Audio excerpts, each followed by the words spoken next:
فما لكم في المنافقين فئتين والله أركسهم بما كسبوا أتريدون أن تهدوا من أضل الله ومن يضلل الله فلن تجد له سبيلا ودوا لو تكفرون كما كفروا فتكونون سواء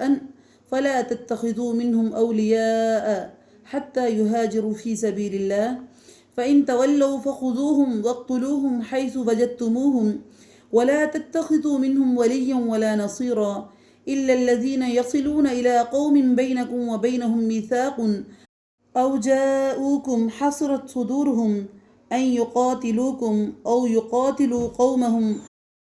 ولو شاء الله لسلطهم عليكم فلقاتلوكم فإن اعتزلوكم فلم يقاتلوكم وألقوا إليكم السلم فما جعل الله لكم عليهم سبيلا ستجدون آخرين يريدون أن يأمنوكم ويأمنوا قومهم كلما ردوا إلى الفتنة أركسوا فيها فإن لم يعتزلوكم ويلقوا إليكم السلم ويكفوا أيديهم فخذوهم واقتلوهم حيث ثقفتموهم وأولئكم جعلنا لكم عليهم سلطانا مبينا۔ تمہیں کیا ہو گیا ہے کہ منافقوں کے بارے میں دو گروہ ہو رہے ہو؟ انہیں تو ان کے اعمال کی وجہ سے اللہ تعالیٰ نے اوندھا کر دیا ہے۔ اب کیا تم یہ منصوبے باندھ رہے ہو کہ اللہ تعالیٰ کے گمراہ کیے ہوئے کو تم راستے پر لاؤ گے؟ جسے اللہ تعالیٰ راستہ بھلا دے اس کے لیے ہرگز کوئی راستہ نہیں ہے۔ وَدُّوا لَوْ تَكْفُرُونَ كَمَا كَفَرُوا، ان کی تو چاہت ہے کہ جس طرح وہ کافر ہیں تم بھی ان کی طرح کفر کرنے لگو، پھر سب برابر ہو جاؤ۔ بس جب تک کہ اسلام کی خاطر وطن نہ چھوڑیں ان میں سے کسی کو حقیقی دوست نہ بناؤ، پھر اگر یہ منہ پھیر لیں تو انہیں پکڑو اور قتل کرو جہاں بھی یہ ہاتھ لگ جائیں۔ خبردار ان میں سے کسی کو اپنا دوست اور مددگار نہ سمجھنا۔ الذین یصلون، سوائے اس کے جو اس قوم سے تعلق رکھتے ہوں جن سے تمہارا معاہدہ ہو چکا ہے، یا جو تمہارے پاس اس حالت میں آئے کہ تم سے جنگ کرنے سے بھی تنگ دل ہیں اور اپنی قوم سے بھی جنگ کرنے سے تنگ دل ہیں۔ اگر اللہ تعالیٰ چاہتا تو انہیں تم پر مسلط کر دیتا، وہ تم سے یقیناً جنگ کرتے۔ پس اگر یہ لوگ تم سے کنارہ کشی اختیار کر لیں اور تم سے لڑائی نہ کریں اور تمہاری جانب صلح کا پیغام ڈالیں تو اللہ تعالیٰ نے تمہارے لیے ان پر کوئی راہ لڑائی کی نہیں کی۔ تم کچھ اور لوگوں کو بھی ایسا پاؤ گے جن کی بظاہر چاہت ہے کہ تم سے بھی امن میں رہیں اور اپنی قوم سے بھی امن میں رہیں، لیکن جب کبھی فتنہ انگیزی کی طرف لوٹائے جاتے ہیں تو اوندھے منہ اس میں ڈال دیے جاتے ہیں۔ پس اگر یہ لوگ تم سے کنارہ کشی نہ کریں، تم سے صلح بھی نہ کرنا چاہیں اور اپنے ہاتھوں کو بھی نہ روکیں تو انہیں پکڑو اور مار ڈالو جہاں کہیں بھی ان کو پالو۔ یہی وہ لوگ ہیں جن پر ہم نے تمہاری ظاہر حجت تمہیں عنایت فرمائی ہے، یعنی کہ اس بات پر کہ واقعی ان کے دلوں میں نفاق ہے، ان کے سینوں میں تمہارے خلاف بغض اور عناد ہے، تبھی تو وہ یہ کوشش دوبارہ کرتے ہیں فتنہ ڈالنے کی اور دوبارہ اس میں مبتلا ہو جاتے ہیں۔ وَمَا كَانَ لِلْمُؤْمِنٍ أَن يَقْتُلَ مُؤْمِنًا إِلَّا خَطَأً، کسی مومن کو دوسرے مومن کا قتل کرنا زیبا نہیں دیتا مگر اگر غلطی سے ہو جائے تو اور بات ہے۔ جو شخص کسی مسلمان کو بغیر ارادہ کے مار ڈالے اس پر ایک مسلمان غلام کی گردن کا آزاد کرنا اور مقتول کے رشتہ داروں کو خون بہا پہنچانا ہے۔ ہاں یہ اور بات ہے کہ وہ لوگ بطور صدقہ معاف کر دیں۔ اگر مقتول تمہاری دشمن قوم کا ہو اور وہ بھی مسلمان ہو تو صرف ایک مومن غلام کی گردن آزاد کرنا کافی ہے، اور اگر مقتول اس قوم سے ہو کہ تم میں اور ان کے درمیان عہد و پیمان ہے تو خون بہا لازم دینا ہے جو اس کے کنبے والوں کو پہنچایا جائے گا، اور ایک مسلمان غلام کا آزاد کرنا بھی ضروری ہے۔ لیکن جو اس کی طاقت نہ پائے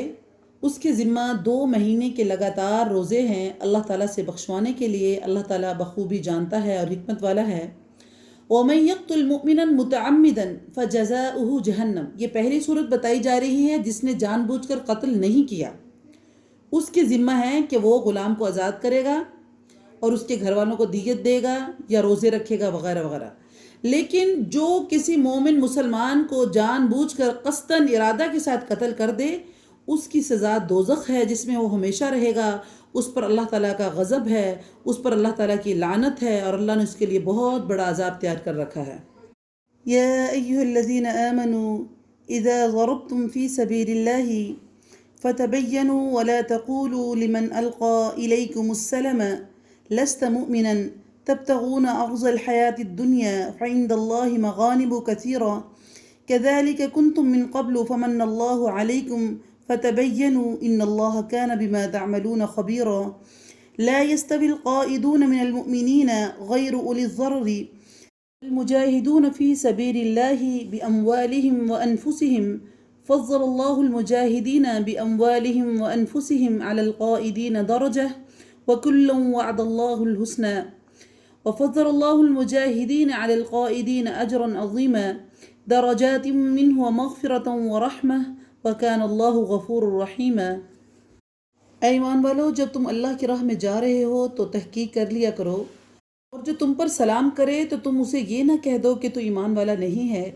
تم دنیاوی زندگی کے اسباب کی تلاش میں ہو تو اللہ تعالیٰ کے پاس بہت ساری غنیمتیں ہیں۔ پہلے تم بھی ایسے ہی تھے، پھر اللہ تعالیٰ نے تم پر احسان کیا، لہٰذا تم ضرور تحقیق اور تفتیش کر لیا کرو، بے شک اللہ تعالیٰ تمہارے اعمال سے باخبر ہے۔ لا يستوي القائدون، اپنی جانوں اور مالوں سے اللہ کے رستے میں جہاد کرنے والے مومن اور بغیر عذر کے بیٹھے رہنے والے مومن برابر نہیں ہو سکتے۔ اپنے مالوں اور جانوں سے جہاد کرنے والوں کو بیٹھے رہنے والوں پر اللہ تعالیٰ نے درجوں میں بہت بڑی فضیلت دے رکھی ہے، اور یوں تو اللہ تعالیٰ نے ہر ایک کو خوبی اور اچھائی کا وعدہ دیا، لیکن مجاہدین کو بیٹھے رہنے والوں پر بہت بڑے اجر کی فضیلت دے رکھی ہے۔ درجات منہ ومغفرۃ ورحمہ، اپنی طرف سے مرتبے کی بھی اور بخشش کی بھی اور رحمت کی بھی، اور اللہ تعالیٰ بخشش کرنے والا اور رحم کرنے والا ہے۔ ان الذين توفاهم الملائكة ظالمي انفسهم قالوا فيما كنتم قالوا كنا مستضعفين في الارض قالوا الم تكن ارض الله واسعة فتهاجروا فيها فاولئك مأواهم جهنم وساءت مصيرا الا المستضعفين من الرجال والنساء والولدان لا يستطيعون حيلة ولا يهتدون سبيلا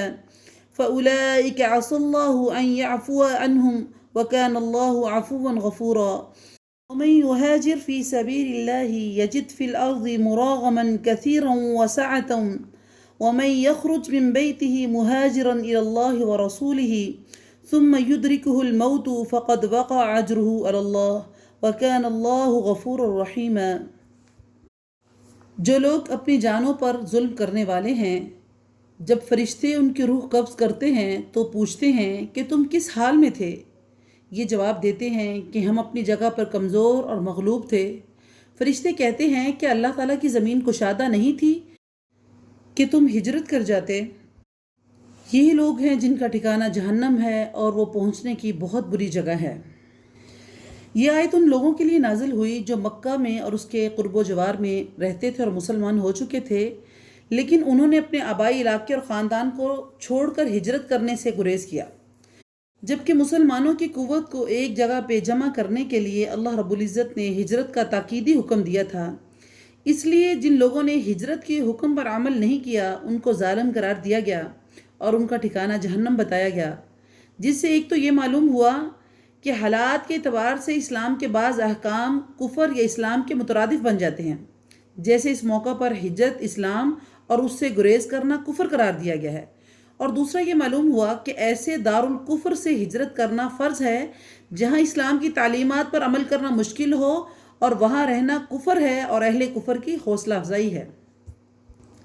جیسے کہ ہم دنیا میں بہت ساری جگہوں میں دیکھتے ہیں مسلمان وہاں رہتے ہیں، مسلمانوں کو وہاں مذہبی آزادی نہیں، بہت ساری مشاکل ہیں، لیکن اس کے باوجود وہاں رہ رہے ہیں، تو ان کو وہاں نہیں رہنا چاہیے، وہاں سے ان کو ہجرت کر جانی چاہیے۔ اللہ رب العزت کی زمین بہت وسیع ہے، اگر ایسے لوگ اسی حالت میں مر جاتے ہیں تو کل قیامت والے دن جب یہ مر جائیں گے، فرشتے ان کی روحوں کو قبض کر لیں گے، تو فرشتے ان سے پوچھیں گے کہ تم جو اللہ کی زمین کو اتنا وسیع نہیں پاتے تھے کہ تم وہاں ہجرت کر جاتے اور اپنی جانوں کو بچا لیتے، اپنے ایمان کو بچا لیتے، تو اس وقت یہ اس کو کوئی جواب نہیں دے سکیں گے۔ تو اللہ رب العزت نے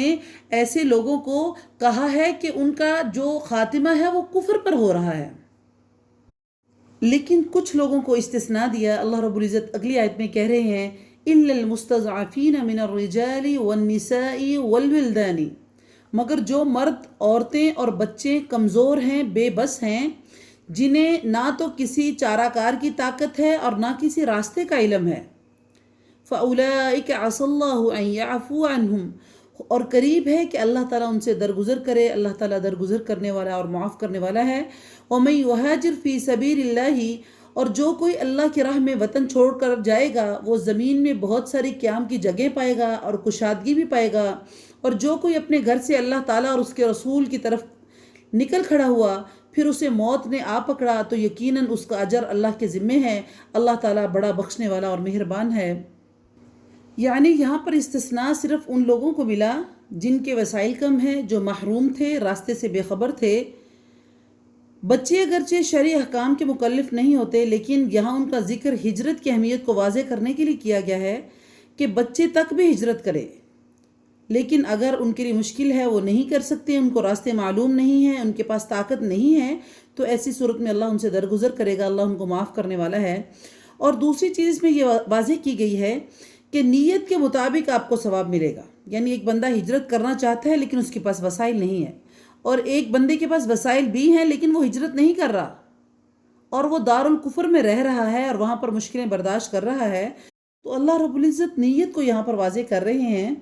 کہ نیت کے مطابق ان کو اجر و ثواب ملے گا۔ جیسے کہ ایک گزشتہ امتوں میں 100 افراد کے قاتل کا واقعہ حدیث میں بیان کیا گیا ہے کہ جو توبہ کے لیے نیکوں کی ایک بستی میں جا رہا تھا کہ راستے میں موت آ گئی، اللہ تعالیٰ نے نیکوں کی بستی کو بنسبت دوسری بستی کے قریب کر دیا، جس کی وجہ سے ملائکہ اسے اپنی رحمت میں لے گئے اور اس کو جنت میں داخل کر دیا گیا۔ وَإِذَا ضَرَبْتُمْ فِي الْأَرْضِ فَلَيْسَ عَلَيْكُمْ جُنَاحٌ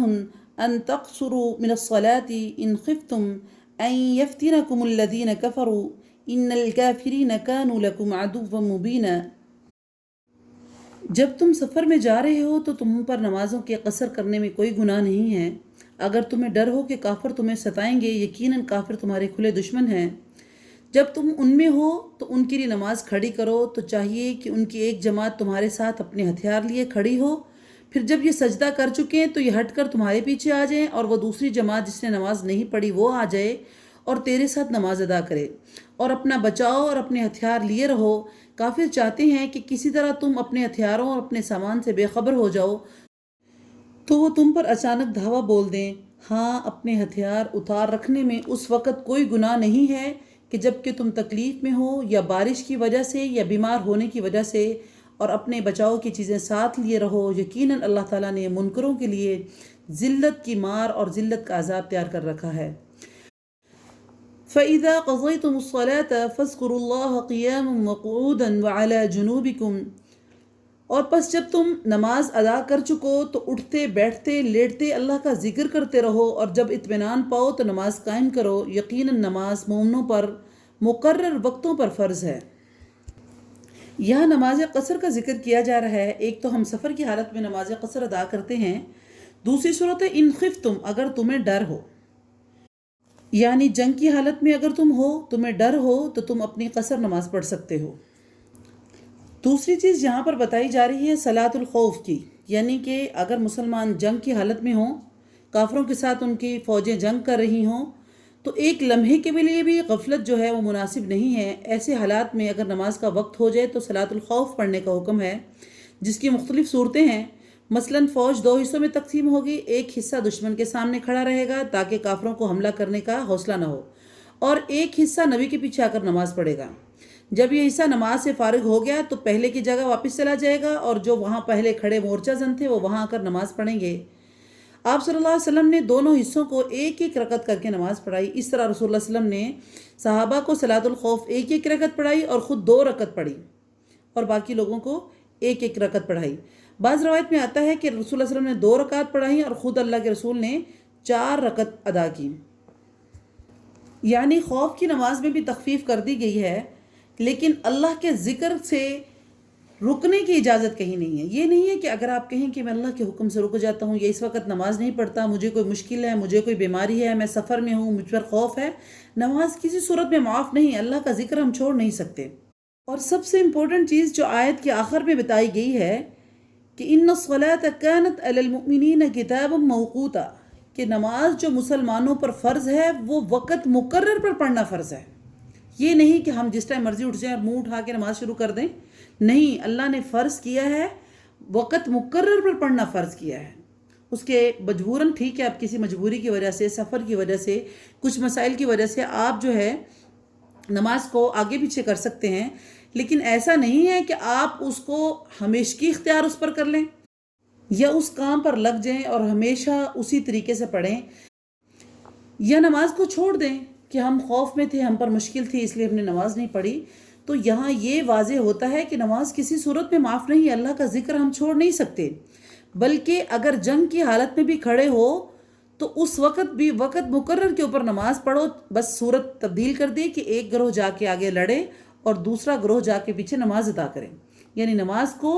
وقت مقرر پر، اور وہ بھی جنگ کی حالت میں بتایا گیا ہے، اس پر پڑھنا لازم ہے۔ تو یعنی ہمارے یہ دنیاوی چھوٹے چھوٹے بہانے ہیں، ان کی کوئی ویلیو نہیں ہے، ہمیں ایسے بہانے نہیں کرنے چاہیے۔ وَلَا تَهِنُوا فِي ابْتِغَاءِ الْقَوْمِ إِن تَكُونُوا تَعْلَمُونَ فَإِنَّهُمْ يَعْلَمُونَ كَمَا تَعْلَمُونَ تَرْجُونَ مِنَ اللَّهِ مَا لَا يَرْجُونَ وَكَانَ اللَّهُ عَلِيمًا حَكِيمًا۔ ان لوگوں کا پیچھا کرنے سے ہارے دل ہو کر بیٹھ نہ جاؤ، اگر تمہیں بے آرامی ہوتی ہے تو انہیں بھی تمہاری طرح بے آرامی ہوتی ہے، اور تم اللہ تعالیٰ سے وہ امیدیں رکھتے ہو جو امیدیں انہیں نہیں ہیں، اور اللہ تعالیٰ دانا ہے اور حکمت والا ہے۔ إِنَّا أَنزَلْنَا إِلَيْكَ الْكِتَابَ بِالْحَقِّ لِتَحْكُمَ بَيْنَ النَّاسِ بِمَا أَرَاكَ اللَّهُ وَلَا تَكُنْ لِلْخَائِنِينَ خَصِيمًا وَاسْتَغْفِرِ اللَّهَ إِنَّ اللَّهَ كَانَ غَفُورًا رَحِيمًا وَلَا تُجَادِلْ عَنِ الَّذِينَ يَخْتَانُونَ أَنفُسَهُمْ إِنَّ اللَّهَ لَا يُحِبُّ مَنْ كَانَ خَوَّانًا أَثِيمًا يَسْتَخْفُونَ مِنَ النَّاسِ وَلَا يَسْتَخْفُونَ مِنَ اللَّهِ وَهُوَ مَعَهُمْ إِذْ يُبَيِّتُونَ مَا لَا يَرْضَى مِنَ الْقَوْلِ وَكَانَ اللَّهُ بِمَا يَعْمَلُونَ مُحِيطًا هَا أَنْتُمْ هَؤُلَاءِ جَادَلْتُمْ عَنْهُمْ فِي الْحَيَاةِ الدُّنْيَا مَنْ يُجَادِلُ اللَّهَ عَنْهُمْ يَوْمَ الْقِيَامَةِ أَمْ مَنْ يَكُونُ عَلَيْهِمْ وَكِيلًا وَمَنْ يَعْمَلْ سُوءًا أَوْ يَظْلِمْ نَفْسَهُ ثُمَّ يَسْتَغْفِرِ اللَّهَ يَجِدِ اللَّهَ غَفُورًا رَحِيمًا وَمَنْ يَكْسِبْ إِثْمًا فَإِنَّمَا يَكْسِبُهُ عَلَى نَفْسِهِ وَكَانَ اللَّهُ عَلِيمًا حَكِيمًا وَمَنْ يَكْسِبْ خَطِيئَةً أَوْ إِثْمًا ثُمَّ يَرْمِ بِهِ بَرِيئًا فَقَدِ احْتَمَلَ بُهْتَانًا وَإِثْمًا مُبِينًا إِنَّا أَنزَلْنَا إِلَيْكَ الْكِتَابَ بِالْحَقِّ، یقیناً ہم نے تمہاری طرف حق کے ساتھ اپنی کتاب نازل فرمائی ہے تاکہ تم لوگوں میں اس چیز کے مطابق فیصلہ کرو جس سے اللہ تعالیٰ نے تم کو شناسہ کیا ہے، اور خیانت کرنے والوں کے حمایتی نہ بنو۔ وَاسْتَغْفِرِ اللَّهَ، اللہ سے بخشش مانگو، بے شک اللہ تعالیٰ بخشنے والا، مہربانی کرنے والا ہے۔ وَلَا تُجَادِلْ عَنِ الَّذِينَ، اور ان کی طرف سے جھگڑا نہ کرو جو خود اپنی ہی خیانت کرتے ہیں، یقیناً دغا باز گنہگار اللہ تعالیٰ کو اچھا نہیں لگتا۔ یستخفون من الناس، وہ لوگوں سے تو چھپ جاتے ہیں لیکن اللہ سے نہیں چھپ سکتے۔ وہ راتوں کے وقت جب کہ اللہ تعالیٰ کی ناپسندیدہ باتوں کے خفیہ مشورے کرتے ہیں، اور اس وقت بھی اللہ ان کے پاس ہوتا ہے، ان کے تمام اعمال کو اللہ گھیرے ہوئے ہے۔ انتم ہؤلاء جادلتم، ہاں تو یہ ہو کہ تم لوگ کہ دنیا میں تم نے ان کی حمایت کی، لیکن اللہ تعالیٰ کے سامنے کے دن ان کی حمایت کون کرے گا، اور وہ کون ہے جو ان کا وکیل بن کر کھڑا ہو سکے گا۔ وَمَن يَعْمَلْ سُوءًا، اور جو شخص کوئی برائی کرے یا اپنی جان پر ظلم کرے پھر اللہ تعالیٰ سے استغفار کرے تو اللہ تعالیٰ بخشنے والا اور مہربان ہے۔ وَمَن يَكْسِبْ إِثْمًا فَإِنَّمَا يَكْسِبُهُ عَلَى نَفْسِهِ، اور جو گناہ کرتا ہے اس کا بوجھ اسی پر ہے، اور اللہ تعالیٰ بخوبی جاننے والا اور پوری حکمت والا ہے۔ اور جو شخص کوئی گناہ یا خطا کر کے کسی بے گناہ کے ذمہ تھوپ دے، اس نے بہت بڑا بہتان اٹھایا اور کھلا گناہ کیا۔ یعنی بغیر تحقیق کے آپ صلی اللہ علیہ وسلم نے جو خیانت والوں کی حمایت کی ہے اس پر اللہ تعالیٰ سے وہ مغفرت طلب کریں۔ اس سے معلوم ہوا کہ فریقین میں سے جب تک کسی کے بارے میں پورا یقین نہ ہو کہ وہ حق پر ہے یا جھوٹ پر ہے تو اس کی وکالت کرنا جائز نہیں ہے، کیونکہ کچھ لوگ چر زبان ہوتے ہیں، وہ دوسرے کو دھوکہ دے کے اپنے حق میں دوسرے کی رائے ہموار کر لیتے ہیں۔ اس بات کو نبی اکرم صلی اللہ علیہ وسلم نے ایک حدیث میں بیان فرمایا میں ایک انسان ہوں اور جس طرح میں سنتا ہوں اسی کی روشنی میں فیصلہ کرتا ہوں۔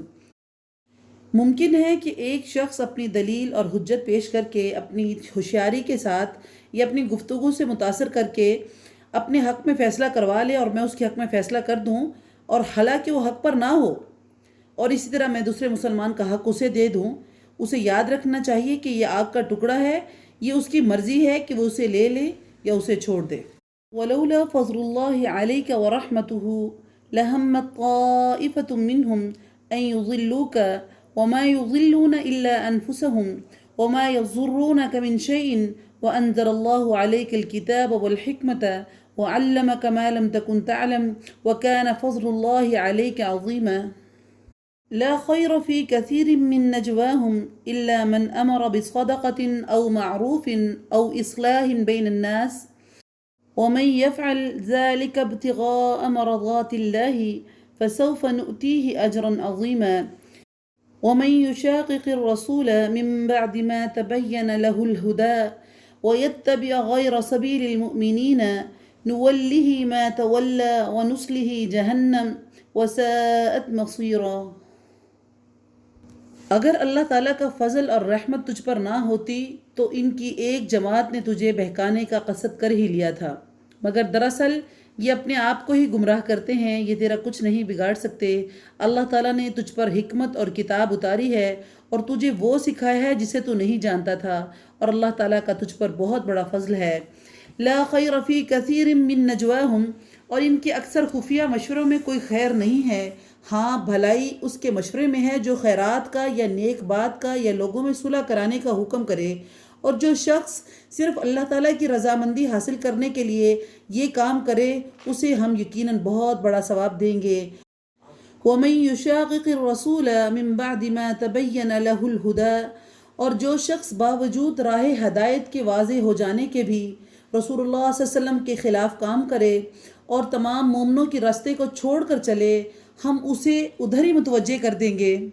جدھر وہ خود متوجہ ہو، اور دوزخ میں ڈال دیں گے، وہ پہنچنے کی بہت ہی بری جگہ ہے۔ اللہ رب العزت نے ہدایت کے واضح ہو جانے کے بعد رسول اللہ صلی اللہ علیہ وسلم کی مخالفت اور مومنین کا راستہ چھوڑ کر کسی اور راستے کی پیروی کو کہا ہے کہ یہ دین اسلام سے خروج ہے، جس پر یہاں جہنم کی وعید بیان فرمائی گئی ہے۔ اسی لیے رسول اللہ صلی اللہ علیہ وسلم کی صحیح حدیث ہے کہ اللہ تعالیٰ میری امت کو گمراہی پر اکٹھا نہیں کرے گا، اور جماعت پر اللہ تعالیٰ کا ہاتھ ہے، یعنی اگر ہم اکٹھے رہیں گے تو اللہ کا ہاتھ ہمارے اوپر ہے، ہمارے اوپر برکات رہیں گی، ہم فتنہ میں نہیں پڑیں گے اور ہمارے اوپر اللہ کی رحمتیں نازل ہوں گی۔